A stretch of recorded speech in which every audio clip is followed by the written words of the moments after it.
ম্যাকলারেনের জোড়া গোলে জয় দিয়ে শুরু মোহনবাগানের, ডেম্পোর বিপক্ষে হোচ ইস্টবেঙ্গলের। হ্যালো, আমি খাইরুল এবং আমার চ্যানেলে আপনাকে স্বাগতম। সুপার কাপের প্রথম দিনেই দুই কলকাতা জায়ান্টের বিপরীত চিত্র। জেমি ম্যাকলারেনের জোড়া গোলে ২-০ ব্যবধানে চেন্নাইইন এফসিকে হারিয়ে টুর্নামেন্টে জয় দিয়ে অভিযান শুরু করল মোহনবাগান। অন্যদিকে ৬ বিদেশি নিয়েও বিদেশিহীন ডেম্পোর বিরুদ্ধে ২-২ গোলে ড্র করে শুরুতেই ধাক্কা খেল ইস্টবেঙ্গল।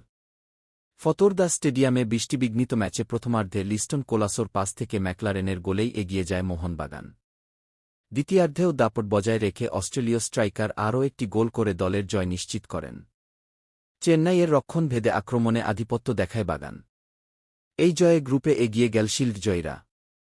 অন্য ম্যাচে ডেম্পোর বিপক্ষে গোলের সুযোগ নষ্টের মাশুল দেয় ইস্টবেঙ্গল। হিরোশি ইবুসুকি ও মিগুয়েলদের প্রচেষ্টা সত্ত্বেও জয় এল না। গোলরক্ষক দেবজিৎ মজুমদারের ভুলে প্রথমে পিছিয়ে পড়ে লালহলুদ শিবির। মহেশ ও মিগুয়েলের গোলে তারা এগিয়ে গেলেও শেষ মুহূর্তে জয়েশ রানে গোল করে ম্যাচে সমতা ফেরান ডেম্পো। গ্রুপের শীর্ষে ওঠার লড়াইয়ে এই ড্র বড় ধাক্কা ইস্টবেঙ্গলের জন্য, আর জয়ের ফলে বাড়তি আত্মবিশ্বাসে পরের ম্যাচে নামবে মোহনবাগান। খেলাধুলার সবশেষ রোমাঞ্চকর খবর পেতে এখনই চ্যানেলটি সাবস্ক্রাইব করুন।